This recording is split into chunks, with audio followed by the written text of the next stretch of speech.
Before you go. Good morning. I am Colin Costello. I'm the editor of Real 360 News, and I am here for the LA version of the Gerety Awards jury panel. And I am joined by four very wonderful, very talented, very creative women, and also more importantly, jurors for the Gerety Awards. And we're going to talk about what we saw, what they saw. I want to introduce Linda Knight, who's a chief creative officer, Yadira Harrison, who is the co-founder of Verb, Maddie McDowell, who is a creative director over at 72 and Sunny, and last but not least, Camille Chu, who's a group creative director at Buck. So, welcome to LA. We have sun ladies, and I have my Lost in Space mug. So, we are ready to chop it up. Let's just get right into it. What did you like? What campaign stood out to you? You know, you do all this, you go through a ton of work and, hopeful creatives and agencies hoping to make it to the next level. What stood out? Start with you, Linda. Well, yeah, for me, it was work that wasn't so traditional.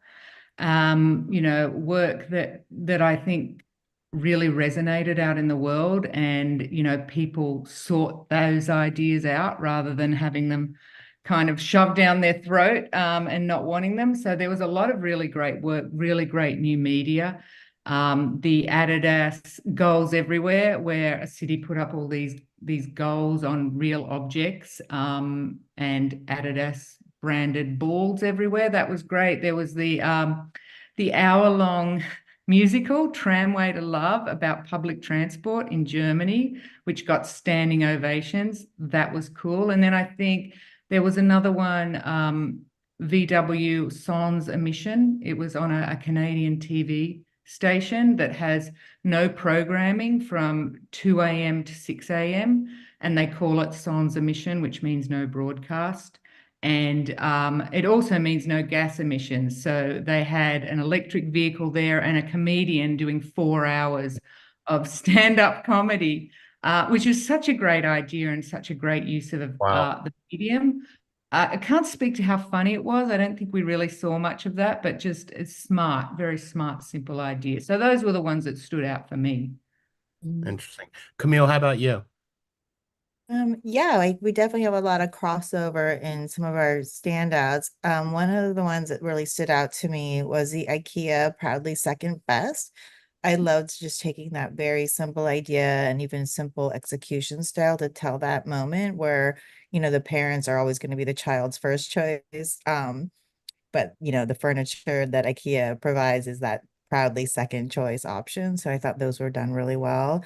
Another one, a couple other ones that stood out to me was the Imagine campaign from the Child Poverty Action Group. I think it was a nice use of CG and special effects to tell that story around food insecurity. It had the emotional resonance, but it wasn't like overly depressing, or they tried to add that little playful lightness to it as well. So I just felt like it struck the right balance there, and touching on food insecurity among children.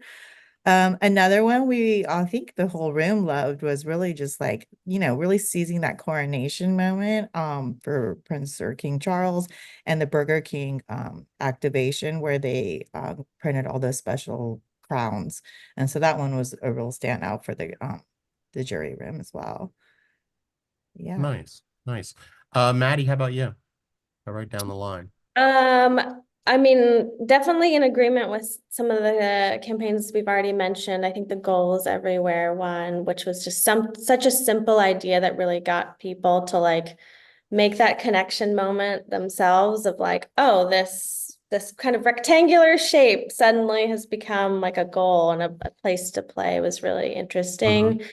Um, there was a holiday film from Chevy called A Holiday to Remember, and I think people have different opinions on like the tonality of the thing, but it was probably the only thing I saw that made me like have that kind of like heart twinge emotion, which from, being tasked to accomplish that in various campaigns along my career, I know how hard that is. So that felt like a success. And then just, knowing that that was a social campaign that rejected all of the best practices of, the brand in the first 3 seconds, and not being 4 minutes long was kind of proved out that if something is really entertaining and in this case, like emotional and connects with people, you can kind of, do whatever length. It's Mhm. really about connecting with the audience. And then one more that I'll mention was Rights Against the Right, which was just such a simple yet brilliant way to tackle, I guess, this. Basically, there's a lot of like underground like Nazi paraphernalia that's like phrased a certain way so they can get around censors. And it was a very smart way to go about eradicating all of that by actually going out and trademarking those phrases. And so then, because they were owned by this group, they could go to these different stores and basically tell them they had to pull the merchandise. So, just a very interesting way of thinking about using the law to Uh-huh. combat something is a very like interesting new channel of thinking, and very effective. Very cool. Yeah, I was a fan of the Chevy spot as well. I thought it just hit me on all those emotions because my mom also had dementia and everything, so it targeted me right away. Yadira, how about you? What was hitting? Um, there's a Toyota spot for the Hilux. I think it was called like In the Middle. It was just a fresh and comical take on like a car commercial that I feel like I had not seen before. It was basically divorced parents over a car, who gets them on the weekend and all, and how they kind of like work through the back and forth of, being divorced parents and co-parenting in that circumstance. And it was just really smart to me. And it just felt like it was just a new way of just like speaking and showing off a car. So I really enjoyed that one. I also liked there was an airline spot. I think it's every story starts with a yes. And it was basically every seat was just basically talking about where everybody is going on their journey, seat by seat. And it's just like revealing their own individual stories and how they came together. It was just really smart to me. And I don't know if it's just because I'm traveling all the time. So that's how I'm naturally thinking. So it was just good to see it in the world. But it was really well done. And I loved that one as well. And I felt like that. It just had a lot of storytelling and heart and emotion attached to it. So it's really a really great spot. Very cool, very cool. Were there any spots or, anything, activations that you were kind of rooting for that didn't make it to the next level, didn't make it to the short list? Maddie? Think so. I feel like this group and collectively we did a pretty good job of awarding the things that felt like it merited that. Personally, I don't think there was anything that didn't make the We jump. all agreed on it was, the great work really stood out for us, and we Uh-huh. all agreed and, pretty instantly made those choices. I think, there was a little bit of discussion about production company of the year, but otherwise we were all very much in agreement and clear on what we all loved and what resonated and what worked. Mhm. Well, that's interesting. I'm going to keep going with that. You said a little bit of discussion about production company of the year. What are those kind of discussions? What makes a production company of the year in your minds? Well, there was some amazing production companies, and Mhm. it is kind of subjective when all the work is excellent. And so it was really, a discussion about, well, is that, traditional and just brilliantly done, or this production company is trying fresh techniques and it might not always hit, but you've never seen it before and it's done beautifully. So those sort of discussions, Mhm. all very constructive and all coming from a place of which is the best, because they're both Sure. I see you nodding, Yadira. Yeah, I think that was probably the one time, the majority of the time, even when we were just looking at what's on screen, we would look at each other and kind of, like, yeah, I think we're all on the same page. That was the only time that it was just like, no, no, I think we need to actually have a discussion about this. And it was from that very perspective of like, they were both like amazing, amazing shops. And it was just really about just perspective. And to let, Linda's point, it was really subjective, of how is it about awarding risk, or is it about awarding true just technical expertise? And, there was a discussion about that. Yeah. No, no, that's very cool. Camille, did you notice any trends that we're picking up? AI, of course, is the conversation of the day, of the hour, and it's improving by the hour. Did you notice any tech trends, AI, anything going on? Yeah, I think, everyone's at this point of either, trying to embrace AI, and I saw it was weaving its way a lot more into the concepts. I'm not sure if I'm going to remember all of them correctly, but there were a few that were around, using AI as a tool to create like art galleries. And I think there was one around homeless people and creating their art. There were a few in that vein that felt like a positive embracing of how to utilize AI. I do think, there were a couple spots where the AI did show up in the execution, if I'm remembering correctly. And I think it's just this area where people are dabbling or doing it well. Personally, for me, in the production or the creative development phase, Buck has definitely embraced it as a tool for visioning, but not for execution. So I think it has its place. I think, everyone wants everything quicker, faster, cheaper. I still stand by, it can't replace human emotions, human concepts. It can do things and tighten things up, definitely in writing and concepting. But I'm a strong believer that we still need the human mind, human taste, the human emotion to really drive something that'll resonate. Maddie, what do you think?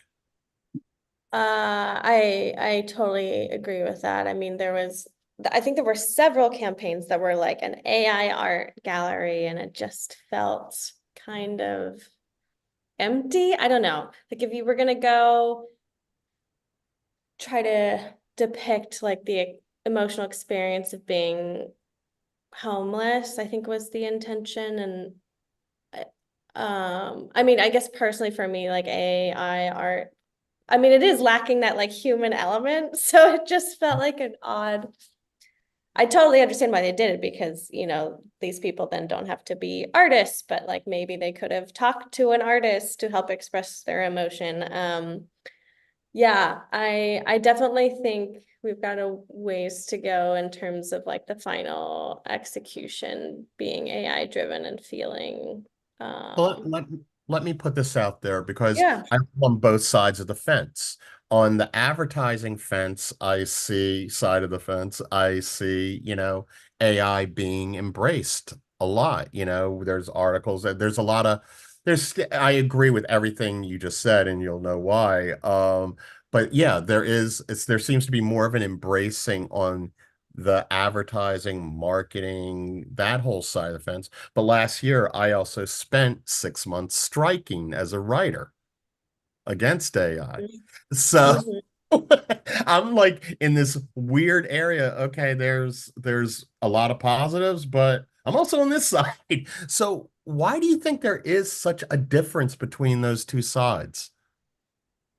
I mean, there was a quote that I read that said, we don't want AI to make art. We want AI to clean our houses and write emails and pick up the groceries. We want to make art. And obviously this isn't art that we are doing, but you know, we have a need to be creative as humans. And I think, that we can embrace AI on that part of our industry that can, target the right consumers and can crank out so many assets so fast and be a great tool to Hmm. make what we concept, but I think we still would love to be leading the creativity and to have our human instincts and our humanity throughout that, and not to lose that, you know, for AI to do the grunt work, Yeah, and we, you yeah, know, um, it's going to do whatever is going to happen is going to happen. You know, this is an industry about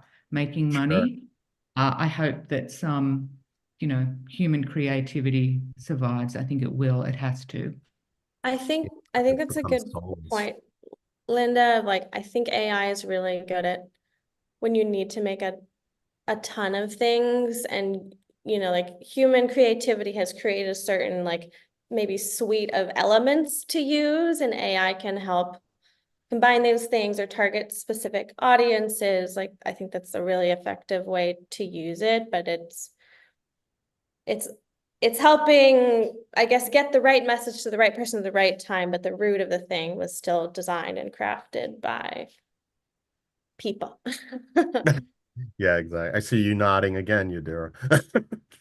Yeah, no, I mean, from the brand experience side, fortunately, it's about real world and being in the moment. But for us, as we're thinking about AI, it's like to that point of, what everyone's saying of just like it is that grunt work or those layers that add on to those experiences. And I think from our end, that's how we're thinking about it of just like what are those personalization moments? What are those moments that only AI can do or can do in mass or in scale that we can't do with humans essentially. But it is a very slippery slope of wanting it to be more, wanting to see AI more from perspective of operations and operational excellence as opposed to creative excellence, where people do want to express themselves and they do want to be able to showcase what it is that they're feeling, thinking, experiencing, and putting that into whatever media makes sense. So we're very all on the same page about it, but it is a Yeah. money industry. So it's really about, right now, I think people are trying to find shortcuts. Well, and they're all money-making industries, quite frankly. And, Tribeca just announced, or they already did it, they had a whole shorts block last week. Last week? Yeah, last week, shorts block for AI shorts created by Sora. Anyway, do you see an AI category coming into advertising awards anytime? Oh, totally. Like a Yeah. whole Totally. category of it? Yeah, I want to say I've already seen one. I want to say I've already seen something like that, that it was a category specifically around AI. I don't remember where that was. So I definitely think that that's coming. Wow. Flip to when there's just the human category and all the rest is AI and however many. Scary. At least they're calling it out and stuff. Let's pivot again. You saw a lot of work. How diverse was the work? Because we constantly are having a conversation about diversity behind the scenes, in front of the scenes. How do you think it's being addressed in the work that you saw? I think so. I think that there were a lot of really, fair to great attempts at it. There was a McDonald's campaign of about Ramadan, Happy Ramadan, which was really subtle. And it was a really great way of being inclusive without saying, look at me, we're being inclusive. Yeah, So I thought that was really smart. There was translators by US Bank that was really talking to a very specific demographic of just talking to like Latinx immigrants or first generation who have to, translate for their parents or for their guardians, especially when it comes to the bank. And so that, though that was for Latinx, that's very much a universal story with anybody who's first generation here.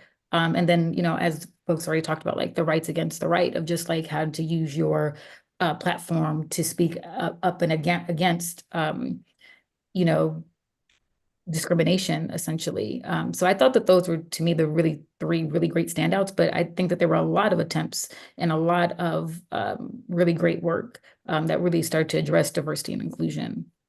and what makes it, I know for me how I define it as like fair versus great. I feel like there's an authenticity versus a checking off the boxes that we just naturally feel. And that's how I define it for me. If it's just something that just feels really real, is that how you guys would define it as well? Or Yeah, I Yeah, think I mean, oh, go ahead. you go, Maddie. You go.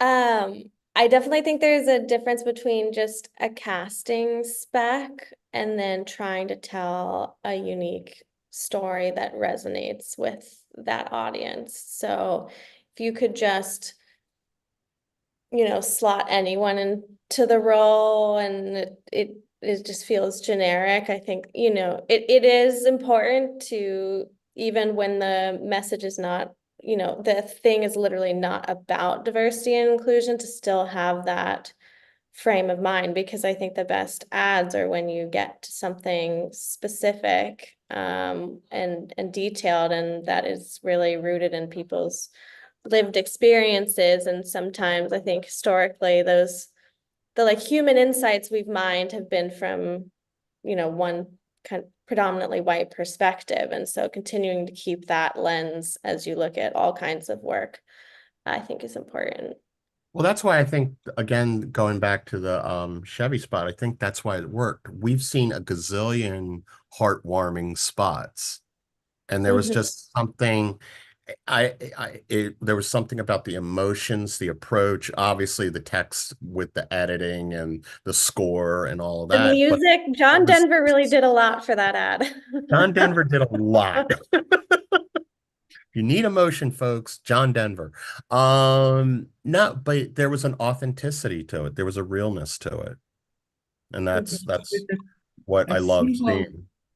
it was just a simple, smart, original idea, and it was just perfectly crafted, which speaks to how it's filmed and the music. It was just really well done, and we all felt something when we saw that spot. And there was even another spot that was similar, had a similar idea, but the craft didn't even come close. Like this was just beautifully done. Mm-hmm. Yeah, no, I mean, I think that's the key word, Linda, the craft.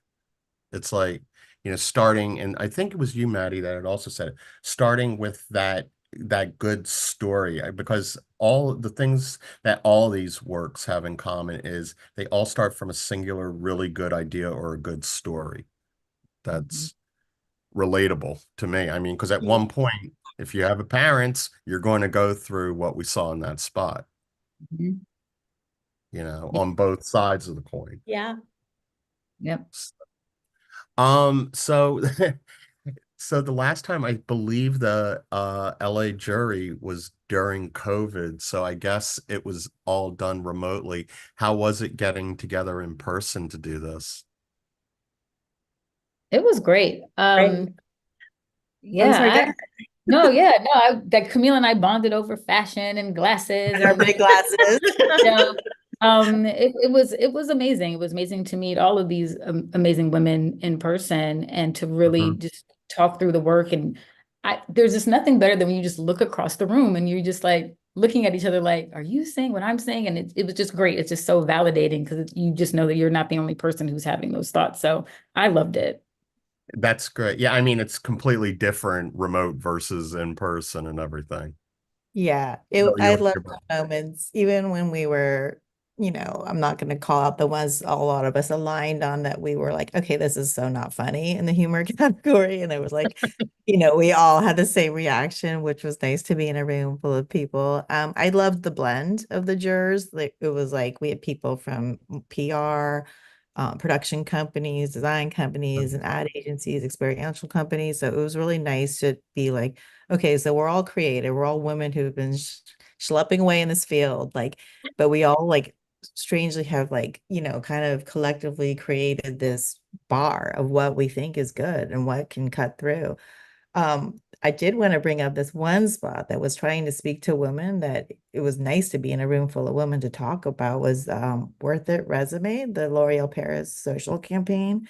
I think at first blush, like I wanted to love it. I'm like, oh, this is so amazing. Women being vulnerable and talking about all their failures and how they got to where they are. But, then you start thinking, well, these are women that are wildly famous. I mean, I love that they're sharing their stories around failure and how they got there, but seeing a LinkedIn resume for, Andy McDowell or Eva Longoria felt like a bit inauthentic, when we're talking about the workplace, when they're not necessarily traditional LinkedIn, you know, users, in my opinion. I don't know if that's true, but we kind of all had a good discussion around that one. Yeah, and I think the other part of it was like women in the workplace already just there's a different like sense of having to prove yourself, and so an invitation to list all your failures just felt like maybe not the most uplifting thing to invite people to do. Was there any work where you just collectively said that was targeted at women that you collectively said this was written by a man? Hmm. I don't think so. I don't think so. There was work that you could tell was created to win awards, which is disappointing, especially in the for good category. It's like, why are you doing this? How does this help anyone? Did this even work? And you could sort of tell that it was made to win awards, which is, Yeah. a bit disappointing, especially when there's, such a debate about creativity in our industry and do we even need it to have work that isn't necessarily real. Yeah, we didn't award that type of work, but you You could can clearly kind of see why. sniff that out too, like Yeah. pretty when the work is designed to win an award and everything. It's like this this aired once. But yeah, no, Yeah, but or there just are no results listed. yeah, Yeah. my mom liked it. Yeah, nice. Well, it sounds like you guys had a good time judging and everything together. We had a great time, and shout out to Daphne who hosted us at Meta. It was so good to be together, and you could feel, the mood of the room, and it just helps to be there together and feel collectively how you react to different things. It's important. Yeah, no, it is. I think it really does help the judging. It helps the communication. You walk away with new friends and everything. But well, and let's start to sum this up because I believe a couple of you have meetings you have to prepare for. You want to sum up your experience, Yadira? Um, Nothing like it. It's just that, amazing people in a room looking at amazing work and giving their opinion and walking away feeling a collective pride in our judging and knowing that we did the right thing and had the right conversations and discussions, and it felt amazing. So that's my takeaway. What about you, Camille? Yeah, I just, loved being in person with everyone, meeting new people, in adjacent industries and just being able to talk about work. It felt very luxurious to have a whole day carved out to just look at work, talk about it, have some Let's help. talk about creative. Yeah, I loved it. And it's one of the things that really stood out to me too was like when the case study was done well, that could carry, really sway our opinion too. So it was really amazing to see somehow really robust case studies and how those were put together. But yeah, I just the in-person and the, bond building and meeting new people to me is invaluable. But even seeing there were a few projects we had difference of opinions on maybe the production companies, but it was great just to hear everyone's take on it. Okay, there's the production company words again. I'm going to get one of you to spill the tea on this at one point. I mean, it was Yeah, pretty now direct. I'm picking it up. That It was more journalistic nose, like I'm sniffing it. it's hard to like, when the production company's crafting and executing, but they're aligned with a certain brand that just Yeah, always has are very high, deep pockets, is always going to reach a fidelity in craft. It's hard to like almost try to take that out of the equation and what are the filters you're sure. looking at the work and their body of work against. But honestly, they were all like so outstanding in what they do, like, so Very that one was cool. a tough one. And what about you, Maddie? I echo all the same sentiments. It was great to be in person, and walk away feeling inspired. I think, you're in your day-to-day of like, I gotta make this deck for this meeting. And it was nice to elevate again and be like looking at the bar of what, great work really is, and take that energy back into whatever you're actually working on. And I think it's helpful to get context too of sometimes, this can be a tough gig, and it feels like you I don't know, you're the only one who's ever done something this hard before. And then, it's, I think, nice to level set that there's a whole group of people doing this. And yeah, it was great. I loved it. Getting good work through is hard. It is. Hard in a data-driven industry. It is hard. Well, I want to thank all of you for chatting it up with me. This has been a lot of fun. Thank you. Thank Thank you. you, Thank Colin. you. It's an amazing group of very successful, talented women. So it was very fun to do. Thanks, Joe, and everyone for bringing us together. For sure, for Yes, sure. thank you. And thank you for